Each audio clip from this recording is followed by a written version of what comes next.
What went wrong in the Islam fight? I don't know. No excuses. The better man won for sure that night. No excuses. He was the better man.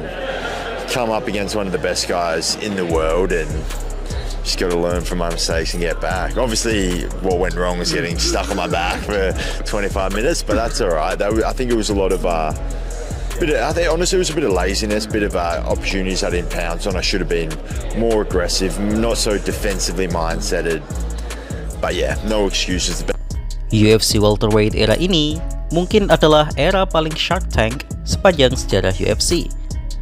Selamat berakhir pekan bagi teman-teman semuanya, dan selamat datang di channel MMA Discourse. Dan seperti biasa, di hari Ahad ini adalah waktunya untuk sesi diskusi mendalam di channel MMA Discourse ini.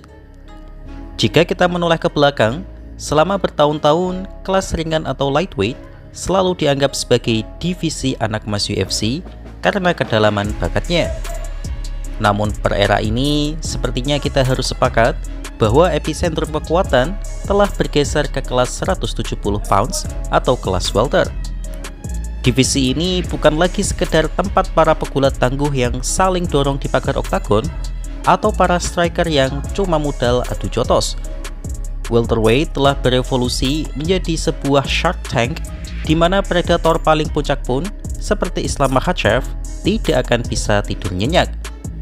Di konten kali ini, kita akan mengelaborasi alasan-alasan logis mengapa UFC welterweight saat ini adalah divisi terbaik dan paling kompetitif di UFC.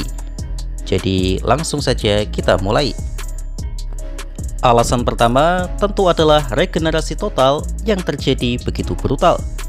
Kita harus memberikan apresiasi pada nama-nama seperti Kamaru Usman, Leon Edwards, dan Colby Covington. Mereka semua adalah legenda di kelas ini. Namun di era ini kita melihat kenyataan pahit bahwa father time atau usia memang tidak bisa dilawan. Kerusakan tubuh akibat perang-perang besar di masa lalu membuat mereka terlempar dari jajaran elite top 5. Bahkan dalam berita terbaru, Colby Covington sudah secara resmi dikeluarkan dari ranking UFC, yang mana itu adalah keputusan tepat karena Colby sudah tidak aktif lagi. Sebagai gantinya, muncul para singa muda yang memiliki gaya bertarung jauh lebih eksplosif. Kita ambil contoh Carlos Prates. Prates adalah definisi dari striker modern yang tidak hanya mengandalkan power, tapi juga akurasi yang luar biasa. Ia bisa memancing lawan dengan jab ringan hanya untuk mendaratkan serangan lutut atau elbow yang mematikan. Lalu ada Michael Morales, seorang pemuda Ekuador, adalah representasi dari atletisme murni ini. Ia memiliki kekuatan ledak yang bisa mengubah arah pertandingan dalam 1 detik saja. Kehancuran era veteran ini memberikan jalan bagi lahirnya taktik-taktik baru yang lebih segar, menjadikan setiap pertandingan di papan atas terasa seperti menonton film action dengan kualitas produksi tinggi. Lalu ada sang mantan juara, yaitu Jack Della Maddalena, yang memiliki kemampuan boxing MMA di atas rata-rata dan kemampuan scrambling hebat. Ada juga Ian Carey yang meskipun tidak memiliki spesifikasi keahlian khusus dalam striking maupun grappling, tapi fight IQ-nya berada di atas rata-rata dan membuatnya bertengger di ranking 2. Belum lagi ada singa yang sedang tertidur, yaitu sang undefeated Shavkat Rakhmonov, yang meskipun cedera, tapi namanya masih terdengar menyeramkan. Semua talenta hebat tersebut saling berperang satu sama lain, dan match up apapun yang tercipta dari mereka pasti akan spektakuler. Itu semua hanya untuk memburu satu nama, yaitu sang juara yang akan kita bahas nanti. You beat all of your opponents at what they do best. You knocked out both. You submitted Charles Oliveira. You submitted Dustin Poirier. You now submitted another jiu-jitsu practitioner. Is this an intentional part of the game plan?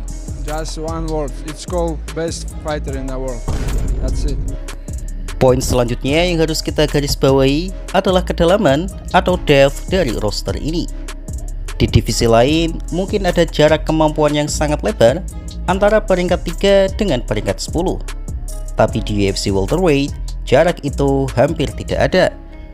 Mari kita ambil contoh tadi, misalnya Shavkat Rakhmonov. Meskipun saat ini namanya sudah dikeluarkan dari ranking UFC, hampir semua analis sepakat bahwa Shavkat adalah the real boogeyman. Ia memiliki hampir 100% finishing rate yang mengerikan.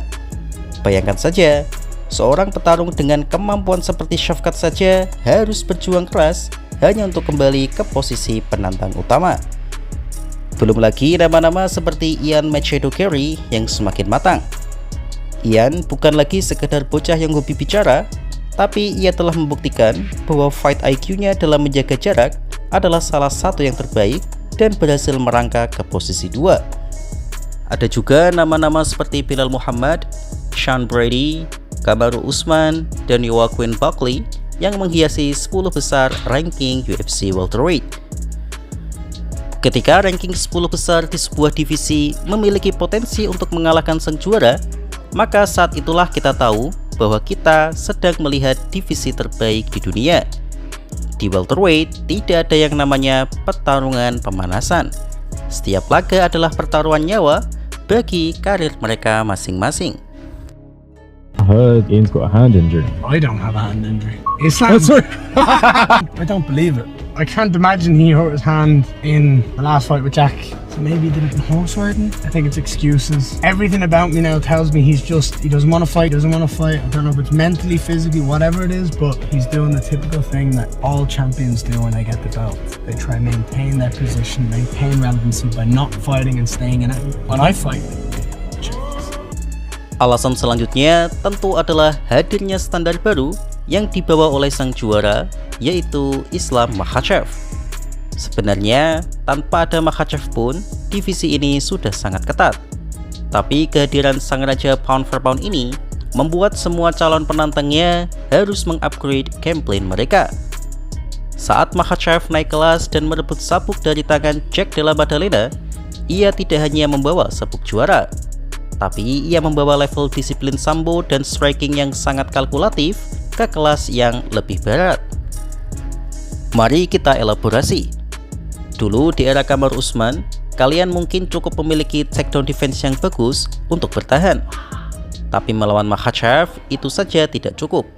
Makhachev memiliki kemampuan untuk merantai serangannya dari high kick langsung ke body kick, lalu ke trip yang sangat halus.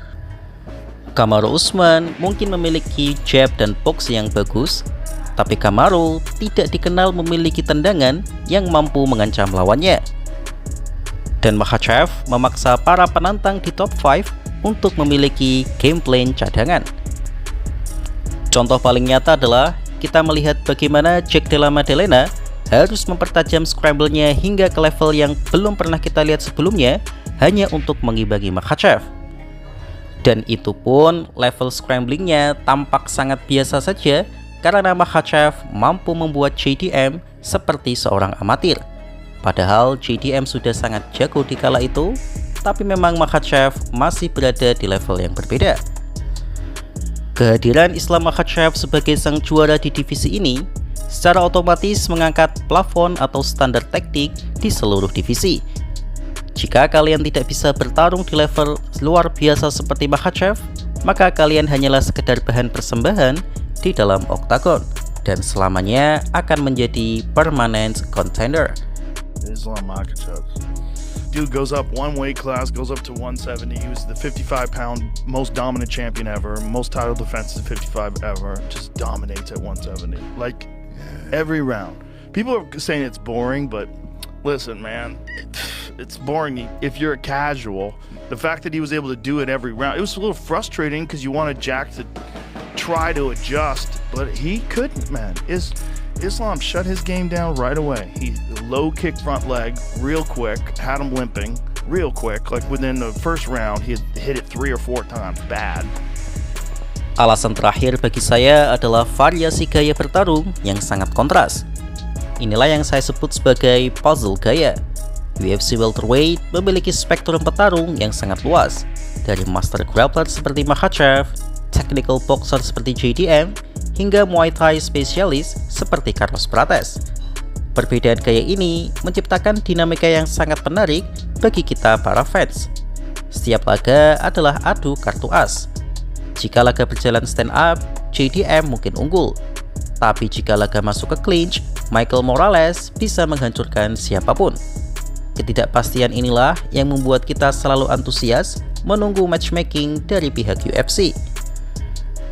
Dan dari semua poin tersebut, apakah teman-teman setuju bahwa UFC welterweight saat ini telah melampaui UFC lightweight dalam hal kualitas dan drama teknis? Atau kalian masih merasa bahwa tahta Islam Makhachev di kelas 170 pound ini tidak akan bertahan lama karena kepungan para hiu muda tersebut? Atau Makhachev mampu melibas semua hiu muda itu dengan statusnya sebagai sang raja pound for pound? Bagaimana menurut kalian? Tulis di kolom komentar ya. Terima kasih.